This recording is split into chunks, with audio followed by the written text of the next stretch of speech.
Gaji kamu naik tahun ini, tapi anehnya, piring makanmu justru terasa lebih kosong dari tahun lalu. Kita baru saja melewati perayaan kenaikan upah. Ada angka 5% yang tertera di slip gaji, sebuah angka yang seharusnya menjadi simbol kemajuan. Tapi saat kamu melangkah ke pasar atau swalayan, angka itu mendadak kehilangan taringnya. Cabai, beras, minyak goreng, hingga biaya langganan aplikasi yang dulu terasa murah, kini mulai menagih porsi yang lebih besar dari dompetmu. Ada sebuah ketimpangan yang tidak dibicarakan secara jujur di media-media besar. Kita dipaksa percaya bahwa ekonomi sedang membaik hanya karena angka-angka makro menunjukkan pertumbuhan. Namun di meja makan rumah tangga, realitasnya berbeda. Kita sedang bertarung melawan monster yang bernama inflasi real, di mana harga pangan dan kebutuhan dasar melonjak hingga 4 kali lipat dari kecepatan kenaikan pendapatan kita. Masalahnya, banyak dari kita masih menggunakan strategi bertahan hidup yang sudah kedaluarsa. Kita berpikir dengan bekerja lebih keras, lembur lebih lama, atau sekadar berhemat sedikit lagi, semuanya akan baik-baik saja. Padahal, ada kebocoran sistemik dalam cara kita mengelola harapan dan aset di era yang serba mahal ini. Video ini bukan untuk menakut-nakuti, tapi untuk mengajakmu melihat lubang yang selama ini tidak terlihat, agar kamu tidak terus-menerus mendayung di perahu yang bocor. Kebanyakan orang terjebak dalam apa yang saya sebut sebagai ilusi kemakmuran nominal. Kita senang melihat angka di rekening bertambah, tapi kita lupa menghitung daya beli yang tersisa. Secara psikologis, manusia cenderung terikat pada angka nominal. Saat gaji naik dari 5 juta ke 5.250.000, otak kita menangkap sinyal sukses. Namun otak kita seringkali gagal memproses secara instan bahwa harga telur yang dulu 25.000 sekarang sudah menyentuh angka 35.000. Akar masalahnya bukan hanya pada harga barang, tapi pada perilaku konsumsi yang bersifat inersia. Kita sulit menurunkan standar hidup saat situasi memburuk. Kita masih mempertahankan kebiasaan kopi harian yang sama, paket data yang sama, atau gaya berpakaian yang sama, sementara margin keuntungan hidup kita semakin menipis. Kita seringkali merasa bahwa memotong pengeluaran kecil itu memalukan, seolah-olah itu adalah tanda kegagalan finansial, padahal itu adalah bentuk pertahanan yang paling logis. Contoh nyata yang sering kita temui di kota besar adalah fenomena makan untuk status. Di tengah gempuran harga pangan yang naik 20%, banyak pekerja swasta yang masih merasa harus makan di tempat yang instagramable, hanya agar merasa masih menjadi bagian dari kelas menengah. Kita membayar premi yang mahal bukan untuk nutrisinya, tapi untuk perasaan tidak tertinggal.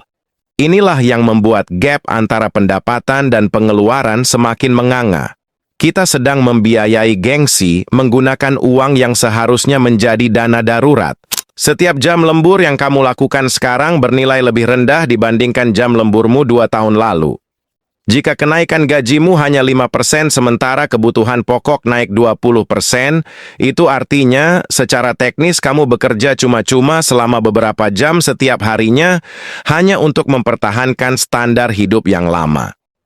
Ini adalah bentuk perbudakan modern yang sangat halus, di mana kita merasa bergerak maju padahal sebenarnya kita sedang ditarik mundur oleh arus ekonomi.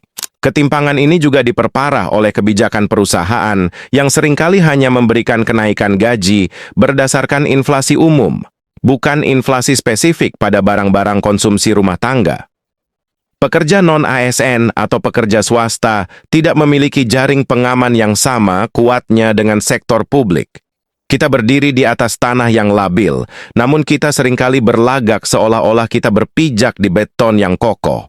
Memahami bahwa kapal kita bocor adalah langkah pertama, namun melihat seberapa cepat air masuk adalah hal yang jauh lebih krusial. Dampak dari ketidakseimbangan ini tidak hanya terasa di angka rekening, tapi merembes ke kesehatan mental dan struktur sosial kita. Secara emosional, fenomena gaji yang tak pernah cukup ini menciptakan kecemasan kronis yang samar. Kamu tidak merasa miskin secara mendadak, tapi kamu merasa lelah secara terus-menerus. Kamu mulai sering marah untuk hal-hal kecil atau merasa bersalah setiap kali ingin membeli sesuatu yang sedikit lebih mahal dari biasanya.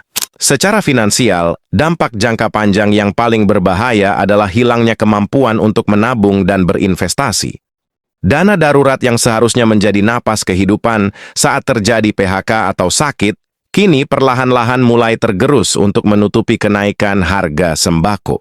Di tahun 2026 ini, banyak pekerja swasta yang secara sadar maupun tidak mulai memakan masa depan mereka sendiri demi menyambung hidup hari ini.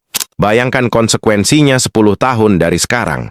Jika tren ini berlanjut, kita akan menghadapi generasi pekerja yang menua tanpa memiliki aset produktif. Rumah menjadi mimpi yang semakin menjauh karena harga tanah naik lebih liar daripada harga cabai. Kita terancam menjadi penyewa abadi di tanah kelahiran sendiri. Bukan karena kita malas, tapi karena kita terjebak dalam sistem di mana kerja keras kita terus-menerus didevaluasi oleh inflasi. Realitas pahit lainnya adalah tekanan pada hubungan keluarga. Masalah keuangan adalah pemicu utama keretakan rumah tangga. Saat suami dan istri sama-sama merasa telah bekerja maksimal namun tetap merasa kekurangan, saling menyalahkan menjadi jalan pintas yang paling sering diambil, kita mulai memandang pasangan kita bukan sebagai rekan, tapi sebagai beban finansial tambahan. Ini adalah dampak yang jauh lebih mahal daripada sekadar kenaikan harga pangan. Setelah kita berhenti menyalahkan keadaan, barulah kita punya ruang untuk menyusun strategi pertahanan yang masuk akal. Lalu, bagaimana cara bertahan di era yang tidak adil ini? Solusinya bukan motivasi kosong untuk berpikir positif, tapi langkah-langkah praktis yang mungkin terasa pahit di awal. Pertama, lakukan audit gaya hidup total. (OS). Jangan hanya memotong pengeluaran besar, tapi perhatikan pengeluaran bocor halus yang bersifat langganan. Di tahun 2026, ekonomi langganan, subscription economy, adalah penyedot uang paling efisien. Evaluasi kembali apakah kamu benar-benar butuh semua layanan streaming atau paket data premium itu. Kembali ke prinsip dasar, fungsionalitas di atas estetika. Kedua, mulailah melihat bisnis sampingan bukan sebagai hobi, tapi sebagai asuransi. Jangan mencari bisnis yang butuh modal besar. Gunakan keahlian yang sudah kamu miliki untuk melayani pasar yang spesifik. Di era digital ini, akses ke pasar global jauh lebih mudah. Jika gajimu di dalam negeri kalah oleh inflasi lokal, carilah pendapatan dari pasar yang memiliki nilai tukar atau daya beli lebih kuat.